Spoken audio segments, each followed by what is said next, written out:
صرف د چولو خبره وه خو چولې لا دې مخکې اغستې لا مونږ مخکې اغستې د په مرګ حساب د مور کور والا مې او ناوې چې کومه مرګ په حساب دی بس پراته دي الټا. السلام علیکم ورحمت الله وبرکاتو. ټول ملګرو ته سلامونه. امید چې ښه به یې او دا ویډیو به م کتلي د یوسف جان د پیج نه خو ډېر زیات یو افسوس راشي چې یار پښتون دومره پاتې شو چې په چولو باندې د یو ګاډۍ والو نه یا د یو دوکاندار نه بهرحال یا د هوټل نه تیارې چولې روژه ماتې دپاره وړي او مطلب پای کې وران شي په یو بل ډزو کې دوه پکې مړه شي. هغه یوسف جان په دې انټرویو کې ویلي دي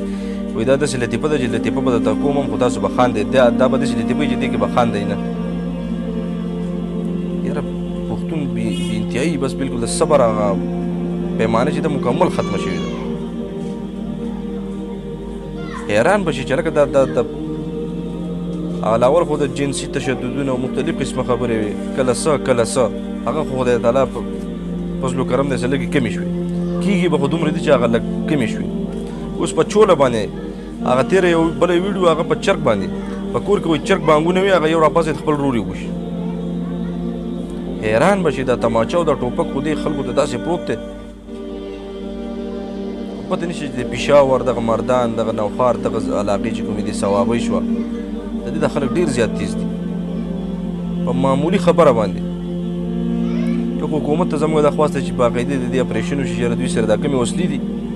مطلب چې دا ترې اوچتې شي یعنې دا نور هم قتل عام کوي. دا خو په معمولي خبره باندې ډز دی په معمولي خبره ډز او دا ګولۍ ډایرکټ د تماچې په دې خولو کې پرته وي که ایله اخوا دېخوا بس ډز ډېر اسان کار دی یار. حیران به شي په دې پښتون باندې افسوس به وکړي چې یاره دا لا کم وخت راغی د چولو په دغه باندې لکه مثال په طور باندې نمبر ته ولاړلی یو وایي ستا نمبر دی بل وایي زه به اخلم زه به د مخکې رالم د دوی چې مطلب صبر کړی 2 منټه فرق به ټول نه و 2 منټه او دا لاړ د عمر لاړو بې وخته لاړو یو پکې لا وادم تازه کړی دی غریب د هغه نه ښځه کونډه شوه 25 کلن او 26 کلن مطلب داسې زلمی چې د یو پلار نه لاړ شي هغه پې ملا لاسونه هر څه مات شي. نو باید زموږ د پښتنو ته پیغام دا دی چې یاره مطلب دا دی صبر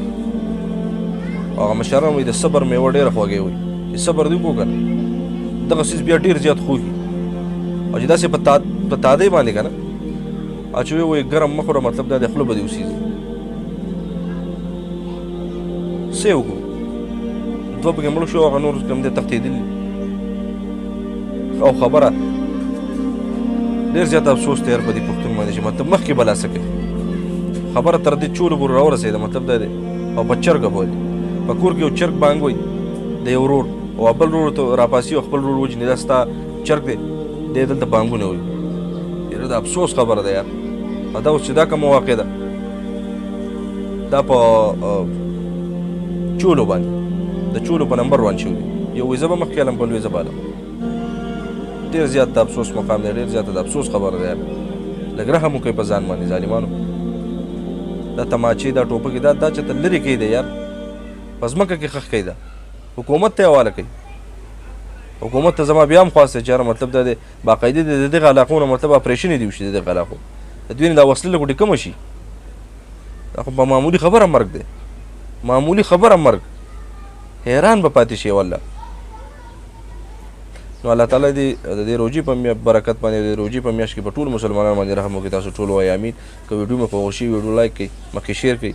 او ټولو مسلمانانو ته د الله د نیکې هدایت وکړي چې یاره د دې غفلتو نه د دې غلط کارونو نه د داسې قدم اوچتولو نه په نوم یې مسلمان الله پاک وساتي. یو ځل بیا وایي امین. ډېره زیاته مننه.